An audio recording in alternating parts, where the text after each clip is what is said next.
ایک صحابی تھے جن کو چوہا پیسے نکال کے چلا گیا، حضرت مقداد رضی اللہ عنہ، چوہا 17 اشرفیاں رکھ گیا۔ ہمارے ڈیفنس میں چوہا کپڑے کھاتا ہے، چوہوں سے کیسے لڑیں میرے پیاروں؟ وہ چوہے ان کو پیسے، بلوں سے پیسے آتے تھے، ہمارے سارے پیسے بلوں میں جا رہے ہیں، گیس کا بل، پانی کا بل، بجلی کا بل، ٹیکس کا بل میرے پیاروں۔ چوہوں سے کیسے جنگ لڑے میرے پیاروں؟ مچھروں سے کیسے لڑیں؟ کبھی ڈینگی، کبھی سوائن، کبھی ڈینگی، کبھی سوائن۔ کیسے بارشوں سے لڑیں؟ غلط قسط کی بارش 15 سال سے ہمارے پنجاب کی فصل تباہ کر رہی ہے، اس سے کیسے لڑیں میرے پیاروں؟ میرے پیاروں مسئلہ یہ ہے، تھوڑی سی عقل ہونا۔ اندھیرا جو ہے میرے پیاروں، اندھیرا ہوا، وہ ٹینک والے آئے، کہا لاؤ جی مارو بم، ڈر اندھیرا جائے گا۔ اندھیرا نہیں جائے گا، پاگل ٹینک لے آئے، میں اس سے تھوڑی ڈرتا ہوں۔ کوئی لے آئے مشین گن، ڈر اندھیرا بھاگے گا، نہیں، میں اس سے نہیں ڈرتا، میں تو روشنی سے ڈرتا ہوں۔ تم حق لاؤ، پھر دیکھو باطل کیسے دوڑتا ہے۔ حق تو لاؤ میرے پیاروں۔ اس لیے آپ کو پتہ ہے بہت ساری گورنمنٹس دنیا میں، نان مسلم گورنمنٹس، حاجیوں کو سبسڈی دیتی ہیں، 20% ڈسکاؤنٹ دیتی ہیں۔ کیوں؟ ان کو پتہ ہے ان کے حج سے کچھ بھی نہیں ہونا۔ اسی لیے تو مجھ سے آ کے حاجی کہتے ہیں کہ ہم نے 4 حج کر لیے، زندگی نہیں پلٹ رہی، حالات ٹھیک نہیں رہے۔ آپ کہتے ہیں حاجی جو ہے حج کر لے تو اللہ اس کو کسی کا محتاج نہیں کریں گے قیامت تک۔ حدیث میں آتا ہے جس کو حج مبرور مل جائے وہ اللہ کی ذات کے علاوہ موج تک کسی کا محتاج نہیں ہوگا، اور حاجی کو اللہ غنی کریں گے جس کا حج قبول ہو جائے میرے پیاروں۔ اور اللہ فرما رہے ہیں تم آ کے مشاہدہ کرو آنکھوں سے کہ حج میں تمہارے دنیا آخرت کے کتنے فائدے ہیں میرے پیاروں۔ میرے پیاروں یہ آج ہمارے اعمال رنگ کیوں نہیں لا رہے؟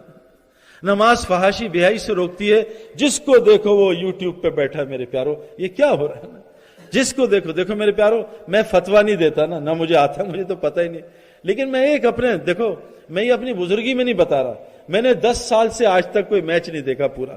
کبھی میں بیٹھا اس کے گھر، کبھی اس کے گھر 5 منٹ دیکھ لیا، مجبوری میں بیٹھا ہوں۔ کیوں نہیں دیکھا؟ قرآن اس کی بات بتاتا ہے۔ قرآن میں اللہ تعالیٰ سورہ مومنون میں جنت فردوس کی صفات بیان کرتے ہیں نا، کہ مومن تو فلاح پا گئے، اللہ نے پاسٹ ٹینس میں کہہ دیا پا گئے۔ وہ مومن کون ہیں؟ جن کی نمازیں زبردست ہوتی ہے، خشوع خضوع والی۔ میرے پیارو آج ہماری نمازیں دیکھیے، 20 نمازیں، ٹھکا ٹھک نماز چل رہی ہے۔ میں اتنی تیز نماز پڑھتا ہوں، اتنی تیز، اللہ مجھے معاف کرے، لیکن میں کسی کے ساتھ بھی کھڑا ہوتا ہوں، میری 1 رکعت ہوتی ہے، 4 پڑھ کے بھی چلا جاتا ہے۔ میرے پیارو مومنوں کی جنت فردوس کی بڑی صفت کیا ہے؟ یہ لایانی کام نہیں کرتے میرے پیارو۔ کرکٹ کھیلنے میں صحت ملتی ہے، پیسے ملتے ہیں، مان لیا، کوئی ٹھیک ہے، باقی علماء سے پوچھیں، لیکن کرکٹ دیکھنے میں کیا ہوتا ہے میرے پیارو؟ بتاؤ، کیا کرکٹ دیکھنے سے ہمیں پیسے ملتے ہیں؟ عمر رضی اللہ عنہ فرمانے میں تمہیں 2 کاموں میں لگتا دیکھوں، یا دنیا میں یا دنیا حلال روزی کمانے میں، یا آخرت بنانے میں، تیسرے کام میں نہ دیکھو۔ کتنا ہمارا مجمع یوٹیوب پہ لگا ہوا ہے اور میچ دیکھ رہا ہے اور فلاں چیز دیکھ رہا ہے، کتنا ہمارا مجمع فیس بک پہ لگا ہوا ہے میرے پیارو، کتنا ہمارا مجمع ٹویٹر پہ لگا ہے میرے پیارو۔ اللہ یہ شیطان نے ہم سے اللہ کے ساتھ کی تنہائیاں چھین لی میرے پیارو۔ ذرا قرآن لے کے بیٹھے، ٹک واٹس ایپ آیا، ٹک کیا، پھر قرآن کھولا، پھر واٹس ایپ، پھر قرآن، پھر واٹس ایپ۔ میرے پیارو بہت بڑا مسئلہ ہے۔ میں اس لیے یہ باتیں بتا نہیں رہا، میں نے جو عرب علماء سے باتیں سنی ہے نا، میں آپ کو بتا نہیں سکتا۔ مسجد نبوی کے اندر کہ اللہ کے نبی کی خواب میں زیارت ہوئی عرب علماء کو، کہ اللہ کے نبی کو سب سے زیادہ تکلیف ہوتی ہے ان لوگوں پہ جو آ کے وہاں سیلفیوں سے تصویریں بناتے ہیں۔ مجھے کہا انہوں نے عرب علماء نے کہ جاؤ اپنے مجمع کو بتاؤ، سب سے زیادہ فرمایا جہنم میں جو جلے گا، جو عذاب آئے گا پیشاب کی بے احتیاطی سے چغل خوروں کو، عرب علماء کو خواب آئے اس وقت سب سے زیادہ عذاب انٹرنیٹ پہ بیٹھنے والوں کو ہو رہا ہے۔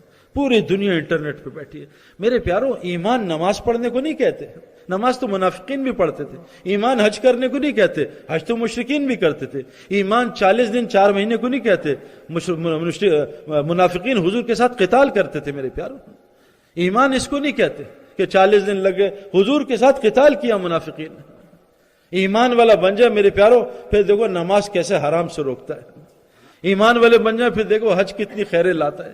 ایمان والے بن جائیں پھر دیکھو تلاوت کیا۔ حضرت عبداللہ بن مسعود رضی اللہ عنہ جب انتقال ہو رہا ہے، انہوں نے کہا حضرت عثمان رضی اللہ عنہ کہ عبداللہ بن مسعود تو نے اپنی بیٹیوں کے لیے کچھ چھوڑ کے جا رہا ہے کیا؟ میں ان کو تقویٰ سکھا کے جا رہا ہوں اور ان کو سورہ واقعہ سکھائی ہے۔ اگر یہ اللہ کے ڈرتے رہے، تقوی پہ رہے اور سورہ واقعہ پڑھتے رہے، میرے گھر میں کبھی فاقہ نہیں آئے گا۔ ایک سورہ واقعہ سے فاقہ دور ہوگا۔ جس گھر میں روزانہ تلاوت ہوتی ہے اس گھر میں فاقہ کیسے آ سکتا ہے؟ حضور صلی اللہ علیہ وسلم فرمایا جو مسلمان قرآن پڑھے غنی نہ ہو میری امت میں سے نہیں ہے، غنی ہو ہی نہیں سکتا میرے پیاروں۔ صحابہ نے 23 سال حضور صلی اللہ علیہ وسلم کے ساتھ مشقت کی، 2.5 سال ابوبکر صدیق کے، 10-11 سال حضرت عمر کے، 35 سال میں سارا دنیا کا خزانہ صحابہ کے قدموں میں تھا۔ کسی صحابی نے گریجویشن نہیں کیا، پی ایچ ڈی نہیں کی، کوئی ڈاکٹر نہیں بنا، سارا دنیا کا مال صحابہ کے قدموں میں تھا میرے پیاروں۔ صرف 35 سال میں میرے پیاروں، اللہ نے میرے پیاروں ہمیں ان کاموں کے لیے پیدا نہیں کیا ہے۔ یہ بات اس لیے میں ہر نوجوان کو سنانا چاہتا ہوں، دیکھو حضور صلی اللہ علیہ وسلم کی باتوں میں بڑی گہرائیاں ہیں۔ آپ علیہ الصلوۃ والسلام نے فرمایا کہ جیسے مچھلی کے لیے پانی ہے ایسے ہی مسلمان کے لیے مسجد ہے۔ ہمارا سب سے بڑا جو نقصان ہوا ہے، ہم سے مسجد چھین لی گئی، ایک نقصان، اور ہمیں علماء سے دور کر دیا گیا، انٹرنیٹ پہ ان کو دین دے دو۔ میرے پیاروں سچ بتائیں، میں آپ سے ایک سوال کرتا ہوں، آپ 100 کتابیں پڑھ لیں، برائن لارا، سچن ٹینڈولکر، وسیم اکرم، عمران خان، 100 کتابیں پڑھ لیں 10 سال، اور 10 سال تک کرکٹ میچ دیکھیں، آپ میں سے کون کرکٹر بن سکتا ہے؟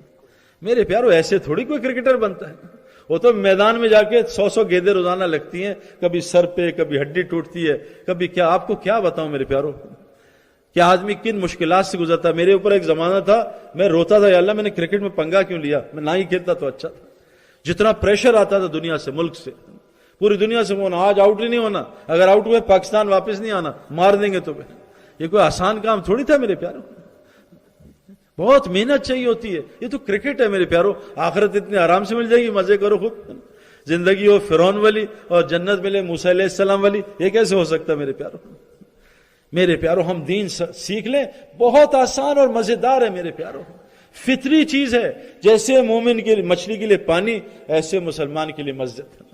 میں نے 30 سال باہر گزارے میرے پیاروں، ساری محنتیں کی ہیں کسی طرح میں کامیاب ہو جاؤں، اور میں ہزاروں لوگوں کو دیکھ چکا ہوں اور دیکھ رہا ہوں وہ بھی کامیاب ہونا چاہ رہے ہیں، ہو نہیں رہے میرے پیاروں۔ اللہ نے ہماری کامیابی، اللہ نے ہماری خوشیاں، چین، سکون، اللہ کی قسم مسجد کے ساتھ جوڑا ہے۔ جتنا ہم مسجد سے تعلق بنائیں گے اتنا ہمیں سکون دیں گے۔ حضور صلی اللہ علیہ وسلم فرما رہے ہیں جیسے مچھلی کے لیے پانی ہے ایسے مسلمان کے لیے مسجد۔ مچھلی کی ساری ضروریات اللہ نے اس کے پانی کے اندر ہی رکھی ہے، باہر جانے کی ضرورت نہیں، پانی کے اندر، یعنی مسلمان کی ہر ضرورت مسجد کے اعمال سے جڑی ہے۔ باہر ہمیں خواہش کھینچ کے لے جاتی ہے، چلو چائنا چلتا ہوں، چلو دبئی چلتا ہوں، کیوں؟ مجھے نئی گاڑی لینی ہے، کیوں؟ مجھے کپڑے اچھے پہننے ہیں، کیوں؟ مجھے کھانے اچھے کھانے ہیں، مجھے روزانہ ریسٹورنٹس میں جانا ہے۔ میرے پیاروں ہم کما کیوں رہے؟ کیوں ہم کما رہے میرے پیاروں؟ اس لیے کھانا ہمارا اچھا ہو جائے۔